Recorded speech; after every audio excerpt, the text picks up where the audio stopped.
어떻게 하면 건강하게 오랫동안 행복하게 살아갈 수 있는지 그 해법을 찾아드립니다. 1시간 동안 여러분과 생방송으로 함께하고 매주 토요일 1시에 찾아뵙고 있습니다. 전 여러분의 건강 헬퍼 손유빈이고요. 건강두치 365 문 열었습니다. 평소에 꼬박꼬박 비타민제 챙겨 드시는 분들 많으시죠? 오늘의 30초 건강 상식은 올바른 비타민제 복용법으로 준비를 했는데요. 평소에 비타민제를 섭취하기 전후에 이 음료를 피해야 한다고 합니다. 네, 이 음료는 바로 커피인데요. 평소에 커피를 마신 뒤에 비타민 B나 비타민 C, 비타민 D, 철분 등을 바로 섭취를 하게 되면 비타민을 흡수하는 효과가 떨어져서 좋지 않다고 합니다. 그래서 최소 전후에 커피 2시간의 간격을 드시고 음료를 드시는 것이 도움이 된다고 하는데요. 이 부분 잘 참고를 하셔서 올바른 비타민제 복용하시기를 바라겠습니다. 네, 건강두치 365 이제 힘차게 문을 열어볼 텐데요. 오늘도 여러분들 방송을 보시면서 직접 상담을 나눠보실 수 있는 시간이 준비가 되어 있습니다. 전화번호 안내해드리겠습니다. 서울 적 02-3772-9433, 02-3772-9459번 전화 활짝 열어두고 있고요. 나는 문자를 보내는 것이 조금 더 편하다 하시는 분들을 위해서 저희가 문자 메시지도 열어두었습니다. 100원의 정보 이용료가 드는 샵 3772번으로 여러분 궁금한 내용 적어서 보내주시면 역시 저희가 상세하게 상담 도와드리니까요. 방송 보시면서 궁금한 점 생기셨을 때는 부담 갖지 마시고 언제든지 편안하게 연락 주시면 되겠습니다. 네, 건강두치 365 오늘은 재생치료 전문의 정찬일 원장님과 함께합니다. 화면으로 함께 확인해 보시죠.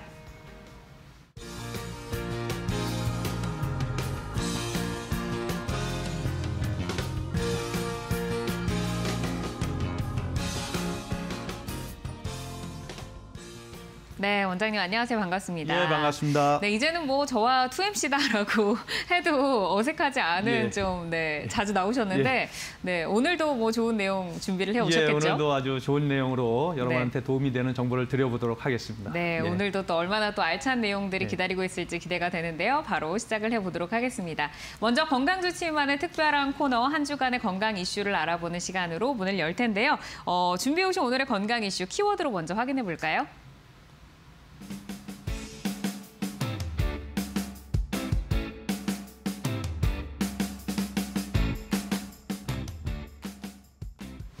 네, 오늘 건강 이슈는 트랜스젠더의 출산입니다. 정말 이 삶이 다양하게 방식이 변화하고 있다라는 것을 이 키워드를 통해서 좀 알 것 같은데 어떤 이야기가 숨어 있을까요? 예, 제가 오늘 트랜스젠더의 출산 이런 제목을 가지고 왔는데요. 얼마 전에 이제 보신 분들이 있을 거예요. 엄마가 된 남성, 트랜스젠더의 출산 이렇게 됐는데 우선 트랜스젠더 지금 그림에 나오는 것처럼 이렇게 이제 임신하신 분이 사실은 이제 여성이죠. 옆에 있는 분이 이제 실제적으로는 남성이지만 여성이에요. 저 이제 임신하신 저분이 탤런트인데요. 콜롬비아의 탤런트인데 란드로라고 하는 분이고요. 저 이제 남자분이 술타나라고 하는 게 탤런트예요. 이렇게 그래서 저렇게 출산을 했고 그 이제 아이까지 이렇게 태어나요. 아리아리라고 하는 아이까지 태어나게 되는데요. 네.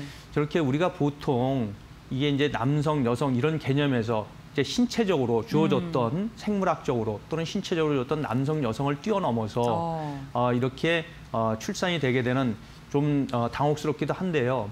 우리가 이제 보통 7세기, 기원전 7세기 전에는 우리가 모계사에서 부계사로 넘어오면서 이성적인, 그러니까 사회적으로 용납된 성, 그게 이성애자라고 하거든요. 다른 성끼리 하는 사회적으로 용납된 성. 이것을 우리가 통상적으로 남성, 여성이라고 칭하고요.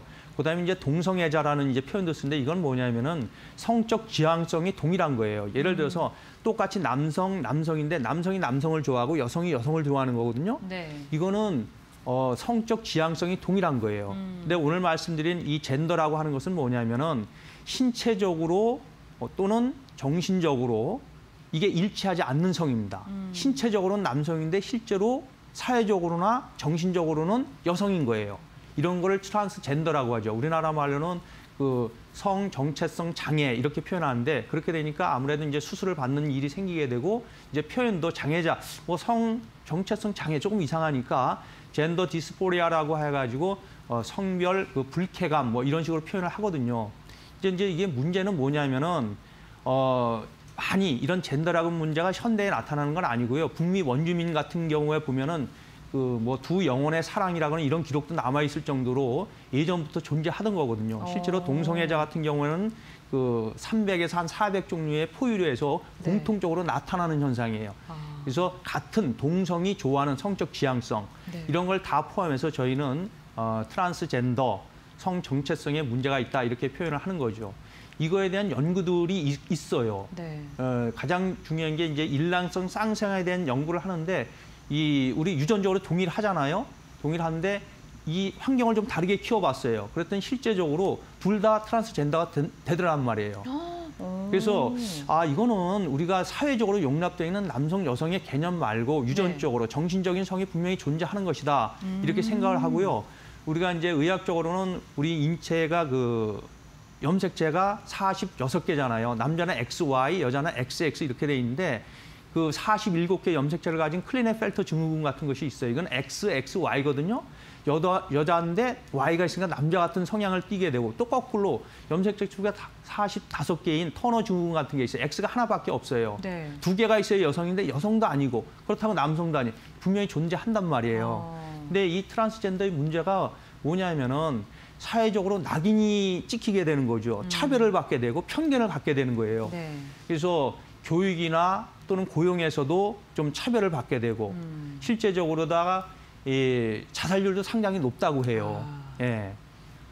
그래서 요즘 그 일본에서 지금 패럴 올림픽이라고 열리잖아요. 네. 그게 이제 장애인 올림픽이라고 하는데 뭐 좀 예전에는 불편한 시각으로 좀 바라봤는 것도 있었잖아요. 장애인이라고. 근데 지금은 패럴 올림픽 우리가 이제 포용하고 받아들인단 말이에요. 그건 신체적인 장애에 의한 우리가 받아들이는 것처럼 트랜스젠더도 퀴어 축제라고 이런 거 있는데 좀 네. 불편한 점이 있어요. 이게 성소수자에 대한 축제거든요. 네. 근데 여러 가지 뭐 사회적인 논쟁거리도 있지만은 이분들도 분명히 우리가 신체 장애에 의해서 생기는 것처럼 정신적인 성적인 정체성의 문제가 되기 때문에 좀 따뜻한 시선으로 편견을 갖지 말고 다양성, 다름에 대한 포용 네. 이것도 좀 필요하지 않나 이런 생각이 듭니다. 네. 예.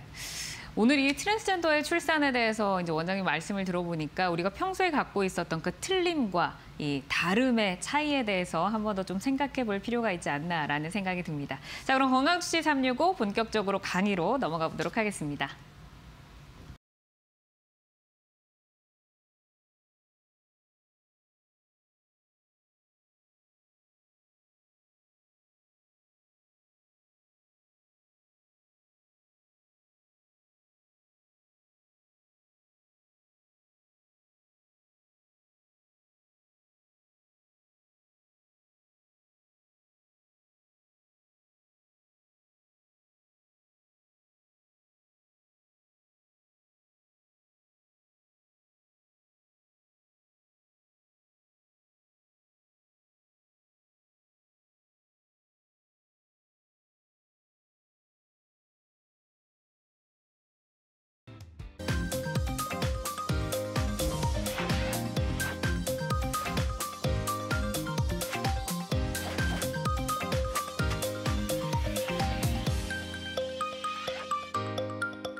네, 건강수치 365 본격적으로 강의 내용으로 들어가 보도록 하겠습니다. 원장님, 오늘은 어떤 강의를 준비해 오셨나요? 예, 오늘은 그 남성 성기능 개선 이런 주제를 가지고 여러분한테 좀 도움이 되도록 노력해 보겠습니다. 네, 중년 이후 남성들의 이제 큰 고민거리 중에 하나로 꼽히고 있습니다. 이제 남성 기능을 슬기롭게 개선하는 방법, 건강주치 365 정찬일 원장님과 함께 꼼꼼하게 내용을 짚어보도록 하겠습니다.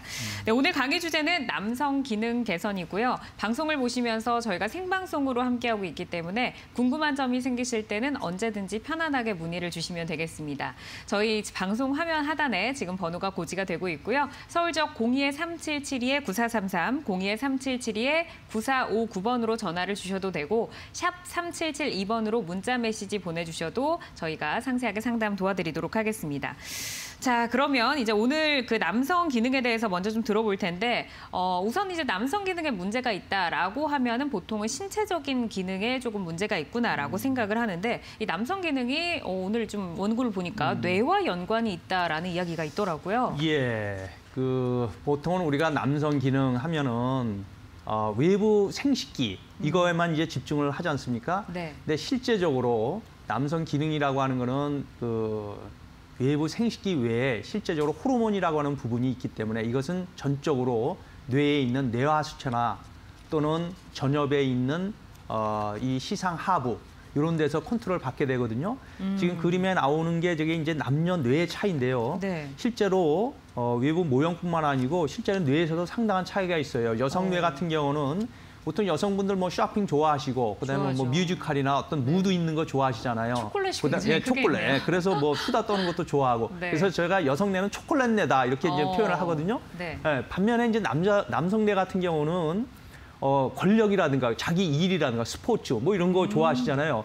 그다음에 모형 보시면 아시지만은 그 섹스 이쪽 성적인 관념이 되게 많이 차지하고 있어요. 그래서 근본적으로 많은 차이가 있고 네. 그래서 이제 조금 다른 말씀이지만은 여성은 난소에서 그 이제 배란이 모두 끝나게 되면 생식 능력이 소멸되는 반면에 남성 네. 같은 경우는 뭐 얼마 전에도 이제 모 탤런트 좀 아실 거예요. 임신이 되거든요. 나이가 돼도 그렇기 때문에 절대 남성은 성적 능력 더불어 생식 능력이 죽을 때까지 사라지지 않는다.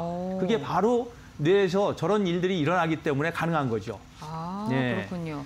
여성의 뇌와 남성의 뇌에서 큰 부분을 차지하는 게 지금 굉장히 다른 것을 그림으로 저희가 확인을 해볼 수가 있었는데 그런데 이제 여성에게도 갱년기가 있지만 남성에게도 갱년기가 있다라고 들었어요. 예, 그렇습니다. 네. 남성 갱년기도 있어요. 그 시간적으로 보면 여성들은 대개 이제 그 폐경이 되면서 굉장히 급작스럽게 호르몬 변화에 의해서 이게 신체적인 증상이나 정신적인 증상, 뭐 무드의 변화 이런 것들이 나타나는 남성은 굉장히 천천히 나타난다는 거예요. 근데 이제 여성은 그 에스트로겐이라고 하는 여성 호르몬이 감소되는 거고 남성은 저 테스토스테론이라고 하는 저 남성 호르몬이 감소되는 거거든요. 네. 근데 저게 상당히 소리 없이 천천히 오는 거예요. 그렇기 때문에 잘 모르고 지나가는 경우가 되게 많거든요.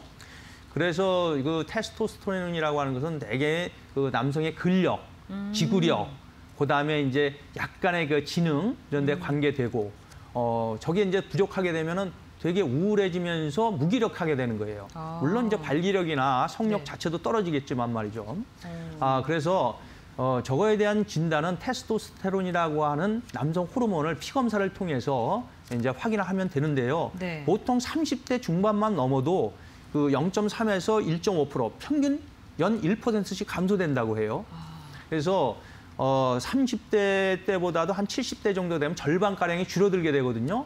그래서 모든 뭐 의욕도 부진하게 되고 집중력도 저하되고 이런 현상이 일어나게 되는 거죠. 네. 그래서 진단은 아까 말씀드렸듯이 피 검사를 하면은 간단하게 알 수가 있어요. 보통 밀리리터당 3.5 나노그램. 네. 이 이하로 떨어지면 남성 갱년기라고 일단은 진단을 하게 되는 거죠. 근데 이제 보통 이제 치료 방법이 뭐 여러 가지가 있을 수가 있어요. 음식이라든가 뭐 운동, 그다음에 뭐 호르몬 요법 이런 것도 있을 수 있는데 남성 갱년기 증상, 호르몬의 변화에 의해서 생기는 여러 가지 남성 갱년기 증상을 줄기세포라고 하는 걸로 상당 부분 도움을 드릴 수 있는 부분이 있거든요. 그래서 저렇게 꼭 피 검사를 통해야지만 그러면 남성 갱년기를 진단할 수 있느냐? 그것은 네. 아니고요. 네. 그 자가로 진단할 수 있는 방법이 있어요. 10가지 정도 항목이 있는데 그중에서 6가지 이상이 되면은 네. 이거는 갱년기라고 진단을 붙일 수 있는 거죠. 지금 표에 나오는 게 저겁니다. 보통 이제 뱃살이 좀 나오면서 네. 유방도 조금 커지고 그다음에 이제 밤에 저녁에 식사를 한 다음에 그냥 조금 TV 보다가 그냥 주무세요. 그다음에 이제 밤에 자다가도 밤에 자다가도 그냥 일어나고 불면증이 생기는 거죠. 그다음에 불면증. 약간의 이제 탈모 증상도 좀 일어날 수 있고요. 물론 이제 그 무기력하게 되는 거예요. 무기력하게 되고 그다음에 땀도 좀 나게 되고 더 중요한 거는 갑자기 뭐 성격이 좋던 분이 갑자기 화도 버럭 내고 또 갑자기 또 슬픈 감정도 들고 여성 갱년기가 약간 비슷하죠. 뭐 이런 증상을 체크해 보시고 저 중에서 한 6가지 이상 되면은 내가 갱년기인가 이렇게 진단을 할 수가 있게 되겠습니다. 여기에서 지금 6가지가 이제 넘어가게 되면은 내가 갱년기인가라고 네. 이제 자가 진단 방법을 설명을 해주셨고 혹시 이제 내가 갱년기인가 의심이 되는 분들은 좀 가까운 병원에 가셔서 피 검사를 통해서 예, 그렇습니다. 남성 호르몬 수치를 재면 된다라고 네. 말씀해 주셨습니다. 그렇다면은 이제 여성도 그 에스트로겐이라고 하는 여성 호르몬이 중요하지만 남성 역시 남성 호르몬이 굉장히 중요하네요. 예, 어떤 역할을 상당히 하는 중요합니다. 건가요? 네. 남성 호르몬 테스토스테론이라고 하는 게 상당히 이제 중요한데요. 저게 아까 말씀드린 이제 호르몬이 분비가 되는데 저것은 뇌의 영향, 시상 하부에서 고나도트로핀이라고 하는 성선 자극 호르몬의 영향을 받아서 뇌하수체 전엽에 있는 LH 호르몬이라고 루테나이징 호르몬이 영향을 받는데 황체 형성 호르몬이에요. 그러면 정소에서 이게 이제 고안 쪽이죠. 고안에 레이디그 셀이라고 하는 데서 테스토스테론이라고 하는 호르몬을 만들어요. 뿐만 아니고 뇌하수체 전엽에 있는 FSH 호르몬이라고 하는 폴리큘러 스티뮬레이팅 호르몬인데 여포 자극 호르몬이라고 해요. 저 호르몬에 의해서 네. 정자를 만드는 설톨리 셀이라고 하는 데서 고안에서 정자를 만들게 되거든요. 그래서 저렇게 테스토스테론이 만들어지면은 저게 이제 사춘기 때 나타나는 전 슬라이드에 있는데요. 뭐 목소리가 변화한다든가 테스토스테론의 근력량이 상당히 증가돼요.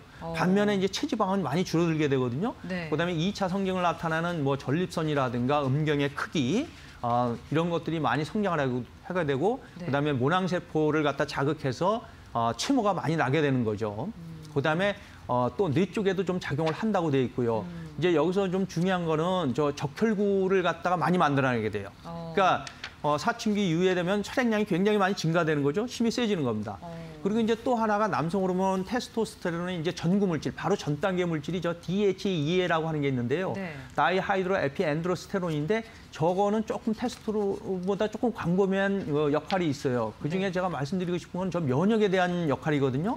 면역력을 증가시키는 효과가 있고요. 네. 또 저 뇌 쪽에 보면 수면이라든가 기억력, 그다음에 이 어떤 기분이나 이런 데 좀 작용하는 역할이 좀 많이 있는 것 같아요. 네. 더불어 저 피부 쪽에서도 피부 내 수분 공급이라든가 탄력을 증가시키는데 저 DHEA가 중요한 역할을 하게 되겠습니다. 네, 지금 이제 뭐 테스토스테론과 DHEA 이렇게 뭐 남성 호르몬이 남성들의 머리부터 발끝까지 지금 영향을 끼치는 부분이 굉장히 많은데 지금부터는 이제 전립선 비대증에 대해서 한번 살펴보도록 하겠습니다. 저는 이제 듣기로 이게 이제 화장실 가는 게 좀 두려워지는 질환이다라고 들었는데 이게 남성 기능과도 좀 관계가 있나 봐요. 예, 전립선이 남성 기능하고 상당히 많이 관련이 있어요. 전립선이라고 하는 부분은 실제적으로 저 크기는 호두 알 정도 크기인데 이게 네. 그 방광이 있고 방광 밑에 이렇게 달려 있거든요. 근데 이게 이 부분에서 전립선에서 바로 테스토스테론이 활성형인 디하이드로 테스토스테론이라고 하는 이 활성형 물질을 바뀌게 됩니다. 그래서 저 부분이 남성 호르몬이 작용하는데 상당히 중요한 역할을 하게 되고요. 물론 이제 고안에서 만들어진 정액이 만들어져서 이제 요도부로 내려가게 되는 요도를 뒤에서 이렇게 감싸고 있는 이 부분이거든요. 그래서 이제 저 부분이 전립선이 이제 많이 커지게 되면은 후부 요도를 갖다가 압박을 하기 때문에 여러 가지 이제 증상이 나타나게 되는 거죠. 보통 전립선 비대증 같은 경우는 그 유병률이 나이에 비례한다고 해요. 60대 같은 경우는 한 60%는 누구나 생긴다고 하고요. 80대는 80%는 무조건 생깁니다. 와. 그래서 저렇게 이제 생기게 되면은 여러 가지 남성 기능에도 영향을 미치지만 그 전립선 자체가 요도를 압박하기 때문에 소변이 나오지를 못하게 되겠죠. 네. 그러면 그 잔뇨감, 소변을 이게 말끔한 느낌이 안 들어요. 그다음에 저게 눌리기 때문에 요속이 굉장히 그러니까 흔한 말로 그 소변 줄기가 굉장히 얇아지면서 힘이 없게 되는 거예요. 그게 이제 조금 더 심하게 되면 요 폐색이라고 해서 아예 소변을 보지 못하는 상태가 이제 되게 되는 거죠. 네. 그래서 그렇게 되면 아무래도 이제 방광염이라든가 또는 방광 결석 같은 게 잘 생겨요. 더 나가서는 이게 위쪽에 이제 소변을 만드는 신장에도 영향을 미쳐서 수신증이라서 콩팥이 자꾸 커져요. 콩팥까지. 그래서 이제 소변을 못 보게 되면 또 소변을 우리 몸에 내보내야 되잖아요. 그렇죠. 내보내기 위해서 방광벽에 있는 이 배뇨근이라고 하는 게 있어요. 이 근육이 자꾸 내보내고 싶으니까 자기 마음대로 자꾸 이게 뛰는 거예요. 자꾸 수축을 하면서 그게 이제 오버액티브 블래더라고 해서 과민성 방광이라고 이제 진단이 되게 되고 네. 빈뇨 같은 게 이제 많이 생기게 되는 거죠. 예. 이런 문제들이 이제 있게 돼요. 네. 그러면은 이제 이 전립선 비대증을 진단을 해야 되잖아요. 그렇죠. 예, 진단을 해야 되는데 어떻게 진단을 하느냐? 네. 뭐 직장 수지 검사라고 해서 항문을 통해서 이렇게 만져보면은 네. 전립선 비대증 같은 건 말랑말랑하게 만져져요. 네. 예, 그렇게 진단을 할 수 있고 또 하나는 이제 초음파. 경직장 초음파라고 해서 이제 보면은 방광 밑에 전립선이 이렇게 커져 있는 모습을 볼 수가 있거든요. 네. 근데 여기서 이제 중요한 게 이 모습이에요. 이게 지금 초음파 위에 이제 사진인가요? 초음파 소견인데요. 네. 이제 복부에서 보게 되면 저 시커멓게 왼쪽에 보이는 게 저게 방광이에요. 그래서 이제 전립선 검사를 하시려면은 초음파할 때 저 소변을 채우셔야 돼요. 소변을 보지 마시고요. 참았다가 또는 뭐 물을 먹고 저렇게 소변을 채우게 되면 그 밑에 이제 희미하게 보이는 게 있거든요. 그래서 방광이 저만한데 전립선 밑에도 저만한 엄청 큰 거예요. 한 20cc 이상 되면은 전립선 이제 비대증이라고 진단을 이제 하게 되는 거죠. 그래서 이제 전립선 비대증을 저렇게 이제 진단을 하는데 문제는 요거죠. 전립선 비대증하고 우리가 무서워하는 전립선 암 이게 이제 좀 구별을 좀 하고 싶잖아요. 네. 어떻게 구별을 하느냐? 아까 말씀드린 직장 수지 검사를 통해 가지고 이제 만져보면은 이게 전립선 비대증 같은 경우는 굉장히 소프트해요. 부드럽게 만져지는데요. 네. 암은 굉장히 딱딱해요. 그다음에 있는 위치도 저 위에 이제 그림에 나오는 위쪽이 이제 갈색 그림이 방광이거든요. 그 아래에 이제 전립선이 있는데 전립선 비대증 같은 경우는 저 요도에 있는 중앙부에 위치 많이 생기고요. 그 바깥에 말초부에 저렇게 생기는 것이 전립선 암이 조기에 많이 생긴다고 해요. 위치도 좀 틀리죠. 네. 그다음에 결정적으로 전립선 암은요. 피 검사를 통해서 PSA 검사라고 하는데 프로스테틱 스페시픽 엔티젠이라고 전립선 특이 항원 검사를 하게 되면은 저 수치가 높아져 있어요. 그러면은 아주 쉽게 구별할 수 있는데 물론 저 수치가 전립선 특이 항원 저 수치가 암에서만 높아지는 건 아니고요. 네. 전립선 염에서도 높아질 수 있기 때문에 꼭 암은 아니고 뭐 그런 경우는 전립선 생검이라고 해서 조직 검사를 통해서 이제 확진을 받으실 수 있는 거죠. 네. 간단하게는 뭐 혈액 검사 그리고 이제 그 다음으로 초음파 검사가 예. 있고, 네, 그 뒤에 이제 또 조금 더 정밀하게 검사를 해서 나누어진다. 예. 그러면 이제 전립선 비대증의 그 수술 치료에 대해서 다음 좀 내용이 준비가 되어 있는데 어떻게 예. 좀 수술을 해가지고 그래서 치료를 하게 이제 되나요? 저희가 전립선 비대가 되면은 저렇게 이제 수술하는 경우는 요즘 잘 좀 심하지 않으면 안 하죠. 비교적 이제 처음에는 이제 약물 치료를 좀 이렇게 하게 되거든요. 이제 실패했을 경우에 수술적으로 하는데 보면은 대개 이제 전립선을 수술적으로 이제 절제하는 방법도 있고요. 요즘은 홀륨 레이저라고 해서 이제 정화시키는 방법 또는 저거를 갖다 응고시키는 방법을 쓰고요. 네. 물론 뭐 에탄올 같은 것도 주입을 한다고 하는데 저거는 나름대로의 약간 부작용이 있어요. 그래서 일차적으로 선택할 방법은 아니고 제일 먼저는 이제 약물을 이용하는 방법을 이제 우리가 시행해 볼 수 있겠습니다. 네. 그 약물적으로는 아까 말씀드린 전립선 자체 크기를 좀 줄이고 싶은 거예요. 네. 줄이고 싶으면 압박을 좀 덜 받을 테니까. 근데 좀 제가 설명을 이렇게 드렸는데 아까 남성 갱년기라 그러면 테스토스테론이 줄어들어서 남성 호르몬이 줄어드는데 그러면은 남성 호르몬이 줄어들면 전립선도 줄어들어야 되는 거 아니야? 이렇게 생각할 수 있잖아요. 근데 남성 호르몬이 테스토스테론이 줄어드는 만큼 그것을 아까 활성형으로 바꾸는 전립선에서 바꾸는 5알파 리덕타제라고 하는 효소가 있어요. 그게 그 효소의 능력이 훨씬 더 나이가 들수록 강해지는 거예요. 전립선이 부족하게 되니까 네네. 그 효소가 활성화되면서 테스토스테론이 활동할 수 있는 활성형인 DHA라고 하는 테스토스테론 디하이드로 그게 훨씬 더 증가가 하게 되는 거죠. 그 물질을 차단하는 그런 약물을 쓰게 되는 거예요. 그래서 가장 많이 쓰는 게 저기에 실로도신 계통이라든가 탐슬로신이라든가 이런 약물을 좀 쓰게 되는 거죠. 근데 이 약물에 이제 문제점이 있어요. 이게 이런 피나스트로이드라든가 두타스트로이드 이런 약물 그 탈모 치료할 때 많이 쓰잖아요. 근데 이거는 문제가 뭐냐면은 그 정자 생성 능력을 좀 감소시켜요. 그렇게 되면은 사정량이 좀 줄게 되거든요. 그래서 이 약이 전립선 크기를 억제시키는 좀 줄어드는 데는 효과를 보지만은 그런 문제가 있기 때문에 또 다른 방법으로 이 방광의 그 괄약근을 이게 풀어주는 그러면은 소변이 좀 요도 쪽으로 잘 나오는데 네. 그렇게 이제 할 수 있는 약으로다가 알파 차단제, 교감신경 차단제를 써요. 그런 약들이 아까 말씀드린 실로도신이라든가 탐슬로신 같은 약을 좀 쓰게 되는 거죠. 근데 이거의 문제점은 한 5 내지 10%에서는 역행성 사정이라고 들어보셨을 거예요. 네. 우리가 이제 사정이 되게 되면은 이제 요도 밖으로 배출이 돼야 되는데 거꾸로 이것이 방광 쪽으로 역류를 하는 거예요. 그러면은 이 약을 드신 분들이 뭐라고 말씀을 하시느냐면은 약을 먹었더니 내가 사정량이 엄청 줄었어. 내가 정력이 떨어진 거 아니야? 이런 생각을 하시는데 그게 아니고 바로 이렇게 역행성 사정 문제가 생기기 때문에 그런 거니까 너무 걱정 안 하셔도 돼요. 네. 그래서 이제 이런 게 싫으신 분들은 다른 알파 차단제인 뭐 독사조신이라든가 테라조신 또는 알프조신 같은 이런 알파 차단제를 드시기도 하는데 이게 교감신경을 차단하다 보니까 문제가 저혈압이 생겨버려요. 그러니까 기립성 저혈압이 생기기 때문에 굉장히 또 어지럽습니다. 힘도 좀 떨어지고. 그래서 전립선 약을 드신 분들이 이게 역행성 사정 문제, 또 저혈압 문제 이런 거 잘 생각해 보시고 또 그거 아니면 아까 말씀드린 환원 효소를 차단하는 피나스트라이드나 두타스트라이드 이런 약을 사용해 볼 수 있고 그래도 해결이 안 되면 아까 말씀드린 수술적으로 접근하는 이런 방법이 있겠습니다. 네. 결국에는 뭐 갱년기부터 시작해가지고 전립선 비대증부터 뭐 남성의 기능 장애까지 지금 남성 호르몬이 많은 영향들을 미치고 있는데 그렇다면 이제 이쯤에서 많은 분들이 그래서 치료를 좀 어떻게 하면 좋을까? 약물로도 안 되고 수술로도 뭐 부작용들이 있고 뭐 이렇게 되면 어떤 거 하면 좋을까 하고 좀 궁금하실 것 같아요. 그래서 저희가 이제 강의 내용으로 넘어갈 텐데 지금 방송을 보시는 분들 가운데서 내 이야기 같다. 나도 이 부분 좀 고민이 된다 하시는 분들은 그냥 방송만 보시기보다는 저희에게 전화를 주시면 맞춤형으로 상세하게 상담을 받아보실 수 있습니다. 서울역 02-3772-9433, 02-3772-9459번 활짝 열어두고 있고요. 문자가 편하신 분들은 샵 3772번으로 문자 메시지 보내주시면 저희가 역시 상세하게 상담 도와드리도록 하겠습니다.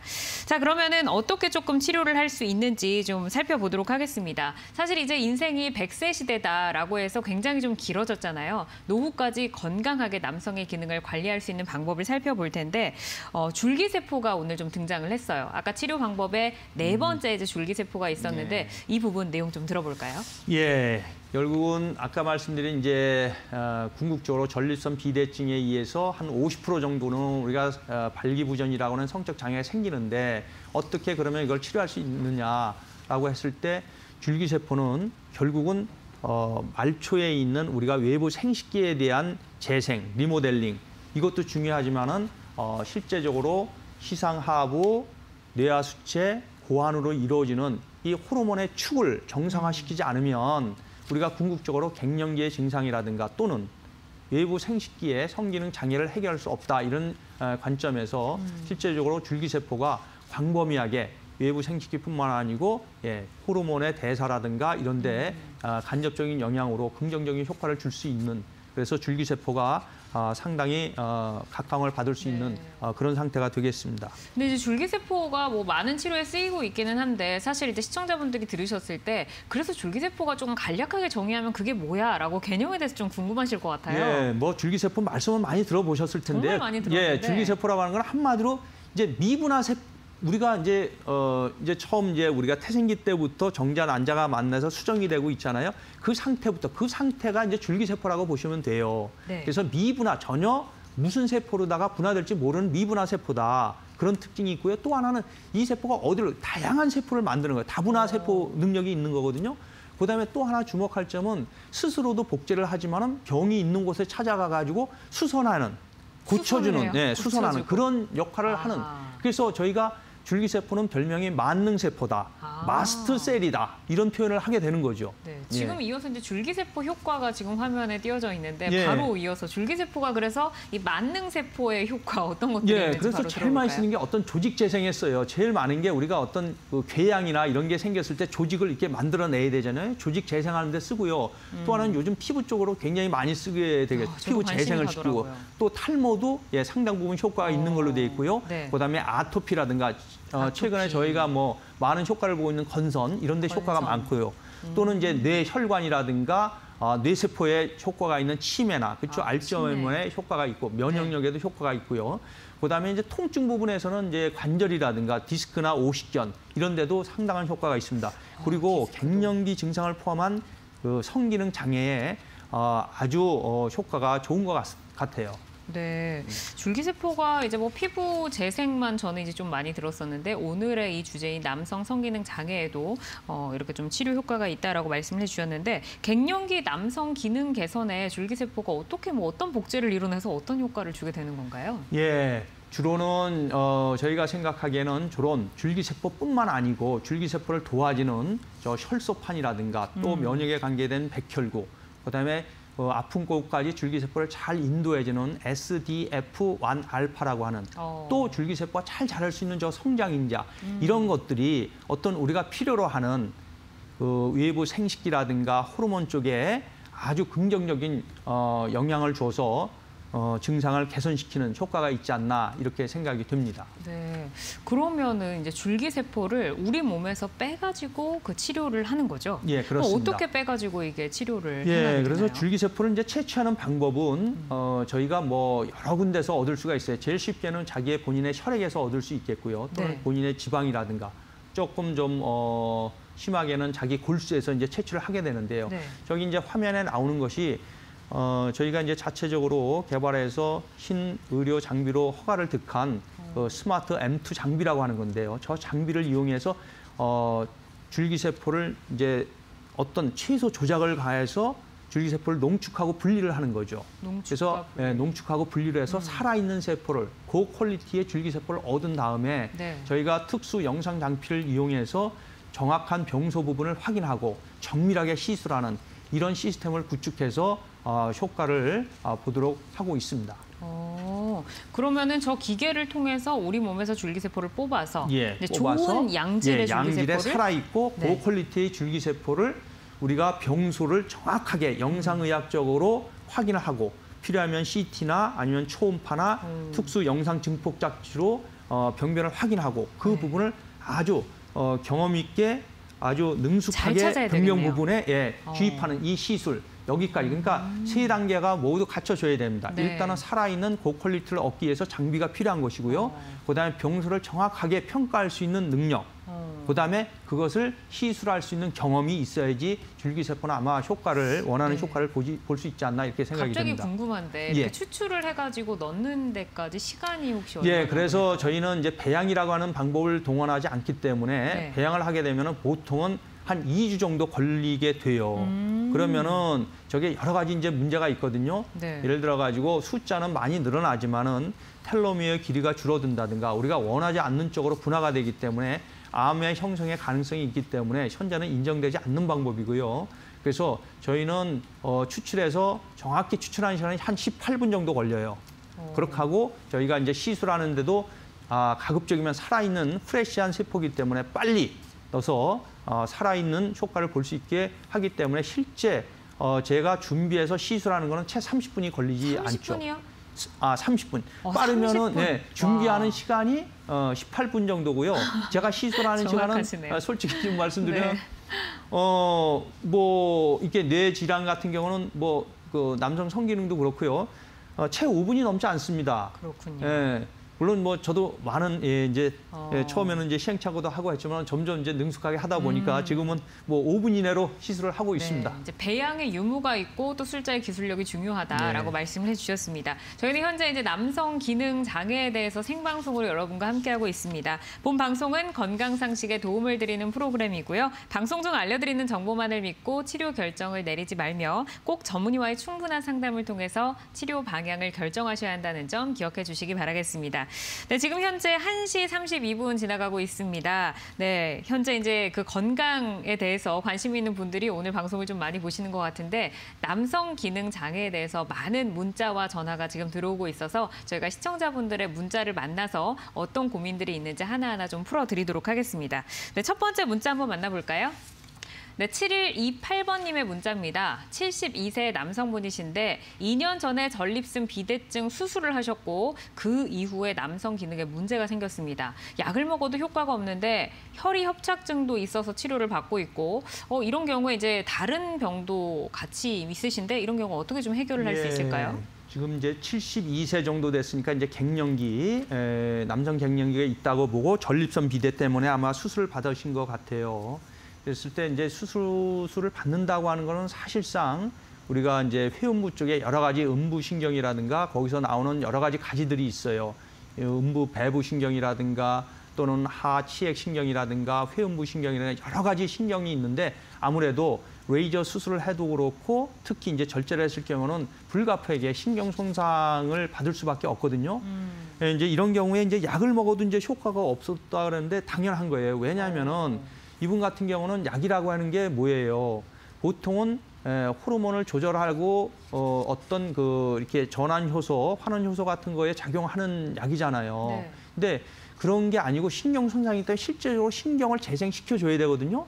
더군다나 이분은 기존에 협착증을 가지고 있으시기 때문에 저희가 발기와 사정할 때 반드시 척추에 있는 교감신경총이라고 하는 것을 경유하게 돼 있어요. 척추가의 신경에 문제가 있으면 신경의 회음부 쪽으로 신경 흐름이 좋지 않기 때문에 네. 수술해서 신경에 손상이 있죠. 척추 협착증 때문에 신경에 손상이 있죠. 그러면은 이런 경우에는 약물은 죄송하지만 거의 효과가 없어요. 없을 수밖에 없고 신경을 재생시켜야 되는데 아마도 신경의 재생 효과에는 줄기세포가 처음으로 우리가 생각을 해야 되는 거고 도움이 될 수 있다고 생각이 되기 때문에 이분은 제가 줄기세포 치료를 권해드리겠습니다. 네. 지금 현재 이제 문자를 보내주신 72세 남성 이 시청자분 같은 경우에는 이 신경에 문제가 있을 경우에는 약을 먹어도 효과가 없는 것이 당연하다라고 말씀을 하시면서 줄기세포 치료가 도움이 될 수 있다라고 말씀을 해주셨는데요. 저희 내용 계속해서 함께 살펴보시면서 치료 방법을 좀 생각을 해보시면 좋을 것 같습니다. 자, 그러면 줄기세포 시술 방법 어떻게 이루어지는지 조금 더 꼼꼼하게 살펴보도록 할게요. 줄기세포 시술 어떻게 이루어질까 좀 궁금하실 것 같은데 좀 더 상세하게 좀 들어볼까요? 예, 줄기세포 시술은 우리가 보통 음경해면체라고 하는 이 조직에 저희가 주사를 하게 돼요. 음경해면체는 뭐냐면은 쉽게 얘기하면은 혈관이 모여 있는 덩어리예요. 그리고 그 뒤쪽에 우리가 이제 방광에서 소변이 나오잖아요. 요도가 그게 이제 뒤쪽에 요도 해면체라고 이렇게 두 부분으로 나눠져 있습니다. 그러면은 저희가 보통 이제 주사하는 것이 남성 기능이 떨어졌을 경우에는 대개 이제 발기력이 좀 강직도나 이런 거에 떨어지기 때문에 혈관의 문제가 대부분의 한 70% 이상은 차지하게 돼요. 그걸 이제 기질성 원인인데 네. 이제 좀 더 정밀하게 보자면은 동맥이 원인이 돼서 문제가 되는 경우 아주 대표적인 것이 네. 우리가 이제 음경 쪽으로 가는 거는 내장골 동맥이라고 하는 부분인데 거기에 이제 그 동맥 경화가 돼서 막힌다든가 또는 음경 동맥이 미세 혈류가 차단이 되는 거예요. 혈류가 안 좋은 경우. 그런 경우가 있을 수 있고요. 또 정맥성으로 오는 경우가 있는데 이 경우는 정맥이라고 하는 건 혈액을 이렇게 모아두는 거거든요. 그 모아두는 기능이 없게 되면은 이게 발기 자체가 유지를 할 수가 없게 돼요. 그래서 정맥에 문제가 있는 경우 이렇게 되거든요. 네. 그래서 그 외에 이제 아까 말씀드린 이제 신경 쪽으로 문제가 있는 경우, 협착증이라든가 아니면 뇌졸중이나 이렇게 문제가 있는 경우가 있는데 대부분은 70% 이상은 이게 동맥이나 정맥 쪽에 문제가 있기 때문에 음경해면체, 즉 동맥과 정맥으로 이루어져 있는 물론 거기에는 음경신경이라고 하는 신경도 포함돼요. 그 부분에 줄기세포가 주입이 되게 되면 이식을 하게 되면 그 부분에서 혈관이 강화되면서 어떤 감각이라고 할까요? 조금 감각적으로도 신경이 재생이 되기 때문에 신경과 혈관의 재생을 이용해서 저희가 효과를 보게 되는 더불어 그게 개선이 되게 되면 아까 말씀드린 전립선 비대증에서 문제가 되는 여러 가지 비뇨기과 증상들, 그렇죠? 소변에 좀 가늘다든가 좀 약하다든가 하는 이 요도의 문제도 일정 부분 좀 효과를 저희가 경험을 하게 됩니다. 그러니까 이제 보통은 혈관에 문제가 있어서 혈관을 강화시키고 또 신경도 재생을 시키고 이러한 것들로 줄기세포 시술법이 지금 시행이 되고 있다라고 예. 말씀을 해주셨고 이제 갱년기 남성 기능 개선을 위해서 뭐 앞서서 약물도 있고 수술도 있고 여러 가지 방법들이 존재를 하잖아요. 예. 근데 특별히 좀 줄기세포 시술을 환자들이 받으면 더 도움이 될 것 같다라고 생각하시는 이유가 있으신가요? 예, 그게 저희가 많이 쓰는 것들이 약물 많이 아실 거예요. 뭐 특정 이름을 얘기해서 좀 그런데 비아그라라고 하는 게 1998년도인가요? 지금 한 24, 5년 정도 됐겠네요. 그때 이제 처음으로다가 이제 FDA 승인을 받게 됐는데 그때 이제 기적의 약이라고 해서 남성들한테 대단히 이제 환영을 받았죠. 네. 근데 이제 그게 이제 작용 원리가 PDE라고 하는 그런 그 어떤 음경의 그 평활근이라든가 또는 혈관을 이렇게 이완시키는 이런 약이거든요. 네. 그러다 보니까 이게 부작용이 만만치가 않아요. 드셔본 분은 다 아실 거예요. 뭐 얼굴이 그 이제 술 먹은 차는 빨갛게 된다든가, 그다음에 시력이 좀 뿌옇게 되고 시력 장애가 온다든가 이런 부작용이 있고 두통도 좀 생기게 되고요. 소화 불량이라든가 또는 심한 분들 같은 경우는 이게 근육통 같이 요통도 생기고 해요. 그래서 이 약물에 대해서 그렇게 수능도가 좀 높지가 않아요. 또 문제가 이것이 어떤 저 처방을 정식으로 받아가지고 쓰셔야 되는데 어떤 함량이라든가 순도에서 못 미치는 뭐 남성분들은 잘 아실 거예요. 많은 이제 길거리나 화장실에 많이 있거든요. 처방받지 않은 이런 약을 쓰는 게 문제고요. 또 부작용이 생겼을 때 약물을 이제 좀 교환해서 써야 되는데 그런 것들에 좀 문제가 생겨요. 그래서 진단이 되지 않는 상태에서 약물 복용은 실제적으로 부작용과 문제가 있기 때문에 그것만 가지면 부족하다. 또 말씀드린 이게 외부 생식기만을 대상으로 하는 치료는 이게 효과가 제 경험상 좀 떨어집니다. 네. 그래서 반드시 아까 말씀드린 호르몬의 축이라고 하는 뇌를 잘 조율하지 않고는 우리가 원하는 아까 첫 슬라이드에 보여드린 결국은 남성의 뇌라고 하는 것은 다른 여러 가지 기능도 있지만은 그렇죠. 성이라고 하는 섹스라고 하는 이 부분이 많이 차지하기 때문에 줄기세포가 이런 부분에서 상당한 도움이 되고 다른 치료하고 좀 차별화되는 그런 포인트라고 생각이 듭니다. 네, 우선은 이제 뭐 약 같은 경우는 전문의와의 이제 충분한 상담을 거쳐서 이제 복용을 하셔야 되고 또 겉핥기가 아닌 이제 우리의 좀 그 근본적인 치료가 좀 필요하다라고 말씀을 해주셨습니다. 그렇다면 이제 이쯤에서 많은 분들이 가장 궁금해하실 것은 바로 개선된 사례가 아닐까 싶어요. 줄기세포를 통해서 이 남성 기능이 좀 도움을 받은 그런 사례가 있을까요? 예, 제가 지금도 이제 기억에 남는 분인데 이분이 좀 젊은 분이었어요. 30대 중반 정도 되셨는데요. 네. 이제 좀 가족력이 있어서 이제 고혈압 약도 좀 드셨고, 그다음에 고지혈증 약도 드시고, 그래서 이분이 이제 좀 이제 남성 기능에 이제 문제가 생긴 거예요. 그래서 이제 약도 좀 드시고, 심지어는 이분이 이제 젊은데도 불구하고 이제 테스토스테론이라고 하는 남성 호르몬 치료까지 받았는데. 네. 이게 별로 효과가 없는 거예요. 그래서 이제 저한테 이제 진료를 보시러 오게 됐는데 제가 보니까 그래요. 이분이 고혈압이 있잖아요. 근데 이게 남성 이 개선시키는 약이 제일 문제가 뭐냐면은 절대 써서는 안 되는 경우가 있어요. 금기증이 이제 4가지 경우가 있는데 네. 첫째는 6개월 전에 어떤 그 심근경색이라든가 또는 그 뇌졸중 진단을 받은 경우는 절대 드시면 안 됩니다. 또 하나가 조절이 되지 않는 고혈압이나 저혈압도 포함돼요. 그러니까 고혈압 약을 먹는다고 괜찮은 게 아니고 조절이 돼야 돼요.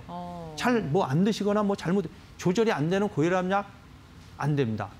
절대 안 되고. 그다음에 세 번째가 그 협심증 약을 드시는 경우에는 드시면 안 돼요. 또 하나는 간으로 대사되기 때문에 간 기능이 나쁜 분은 드시면 안 돼요. 네. 근데 이분이 지금 고혈압 약을 드시고 계시잖아요. 이런 경우에는 전립선 그 성기능 개선 약은 좀 적응증이 안 돼요. 금기증에 해당되는 거거든요. 네. 또 하나의 문제는 이분이 30대인데 테스토스테론이라는 게 3.5 이상으로 올라갈 거예요. 테스토스테론 남성 호르몬 수치가 낮아질 리가 없어요. 근데 이걸 또 처방받아 드셨거든요. 그래서 제 생각은 이건 좀 아닌 것 같고 그래서 이 남성 성기능에 문제가 생기는 가장 큰 원인이 아까 70% 정도는 제가 기질적인 원인이다 이렇게 말씀을 드렸잖아요. 네. 그중에서 동맥의 문제, 정맥의 문제, 신경의 문제 말씀드렸는데 이분 같은 경우는 가족력이 고지혈증이 있어요. 그럼 고지혈증이 있게 되면은 음경동맥의 미세 혈류가 차단이 되게 됩니다.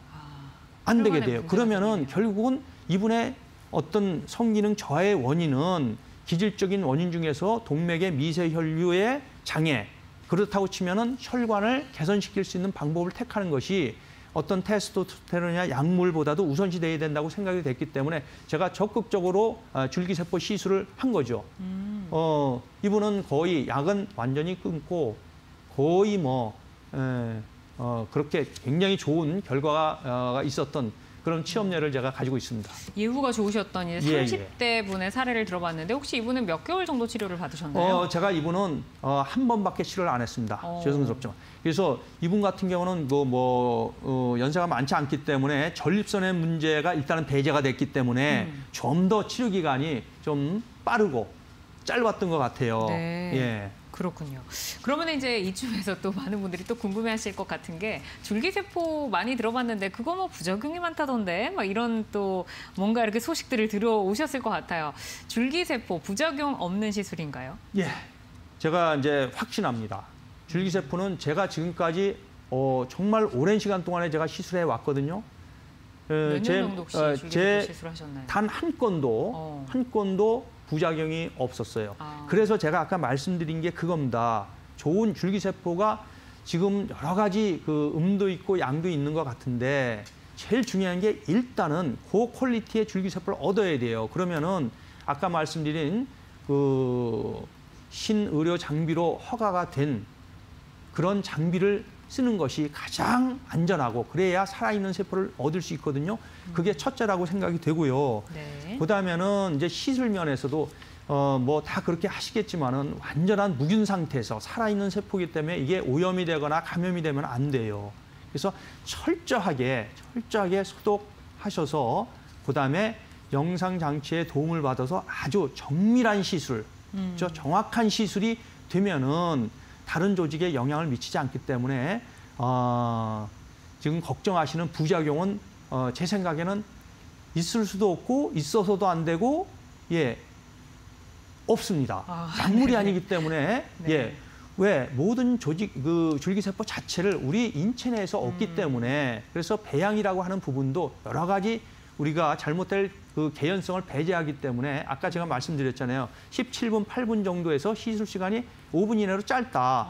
문제가 일어날 소지가 거의 없는 거예요. 그러니까 시술 자체가 어렵고 위험하고 그런 건 아니거든요. 네. 그거를 할 수 있는 그런 어떤 시설이라든가 그런 경험 이런 것만 충분하다면 네. 제가 보기엔 매우 안전하게 시술받아도 걱정은 없겠다 이렇게 말씀을 드리고 싶습니다. 알겠습니다. 우선은 이제 원장님께서 지금까지 해오신 데에서는 부작용이 발생하지 않았다라는 점 그리고 그렇습니다. 비교적 안전한 시술로 생각이 된다라고 말씀을 해주셨고요. 하지만 모든 치료의 효과는 환자분의 나이나 상태나 뭐 등등에 따라서 달라질 수 있다는 점 꼭 유념을 해주시기를 바라겠습니다. 네, 지금까지 이제 남성 기능에 대해서 저희가 좀 살펴봤고요. 줄기세포의 치료법 핵심적으로 정리를 해드리도록 하겠습니다.